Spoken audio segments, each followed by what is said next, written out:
robes ont été rebrodées, les fleurs ont été rebrodées sur la robe, mais ce n'est que du tissage. Il n'y a pas de broderie par-dessus. Un autre jeu, peut-être que vous connaissez, le cheval fondu. Alors, qui a joué au cheval fondu? Alors, le cheval fondu, moi aussi je pensais que c'était le saute-mouton. Donc, il y a un joueur donc, qui est appuyé contre un mur, et puis les autres joueurs doivent venir s'accrocher les uns derrière les autres, et d'autres doivent venir sauter par-dessus eux pour s'installer comme cavaliers. Alors on dit fondu parce que le cheval, sous le poids du cavalier, il pouvait fondre et ils pouvaient tous tomber, tous s'effondrer. Voilà.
Vous avez vu que le tissage est plus ou moins gros, pas très fin. Vous avez donc de la soie dans les costumes, mais on va trouver des choses beaucoup plus fines. Je vous demande de vous retourner sur un chargement de 300 aunes de tapisserie. La aune, c'est une ancienne mesure de tapisserie très fine, puisqu'on dit que c'est réservé à une clientèle de luxe pour Lisbonne.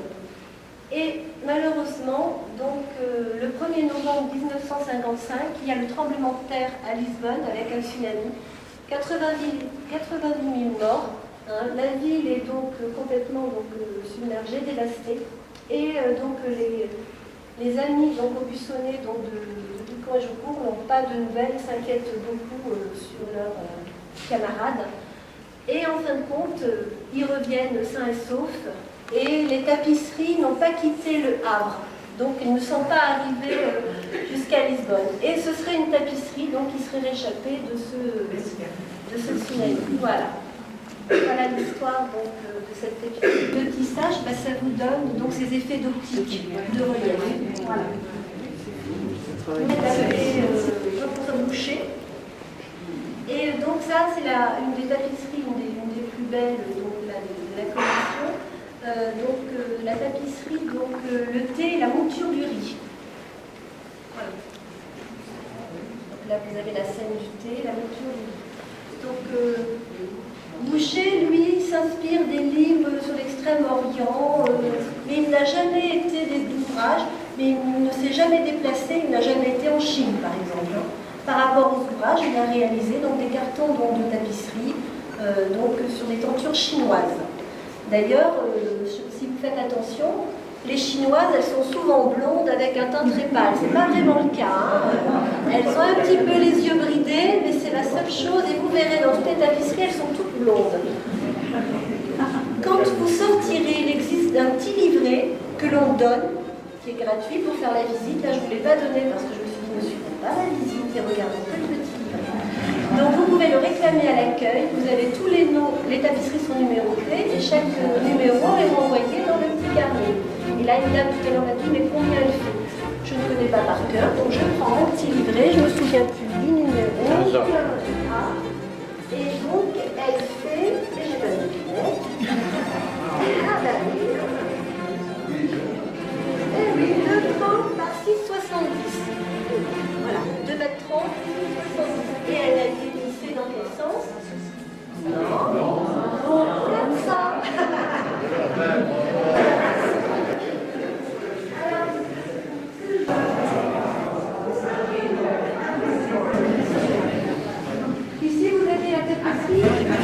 Il y en a plus.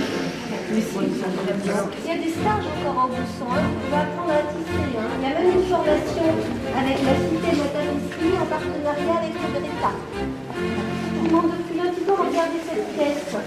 C'est pas facile, vous allez voir, il y a des cloisons, on n'a pas trop d'espace. Hein.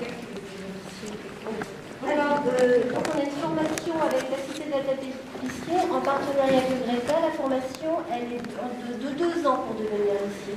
Ça fait déjà 2 ans d'ailleurs qu'on a une formation avec une douzaine de personnes qui veulent devenir ici. Voilà. Et il y a des stages dans les ateliers d'Aubusson. Enfin, là, pas vraiment, mais pour apprendre le tissage, si ça vous intéresse. Voilà. On n'a plus d'école. Il y en a une à Gobelin, par contre. Gobelin, je crois qu'il y a encore à Angers aussi. Donc ici, vous avez une tapisserie, donc on regarde un petit peu comme une scène de théâtre avec un rideau rouge. C'est l'histoire de Don Quichotte. Donc Don Quichotte, c'est un personnage donc, qui se prend, voilà, Don Quichotte de la Manche, donc qui se prend pour un soldat donc, du Moyen-Âge. Donc c'est un personnage un petit peu loufoque, hein, donc tout le monde se moque. Et donc il se bat contre les moulins à vent pensant que ce sont des géants, hein, d'où le terme se battre contre les moulins à vent. Et puis aussi les auberges pour lui sont des châteaux, les servantes des princesses. Donc il est à la recherche de sa dulcinée, soi-disant, qu'il ne trouve pas vraiment. Et il arrive donc au bal de Barcelone. Et là on lui présente une tête enchantée, un buste, soi-disant qu'il prédit la vie.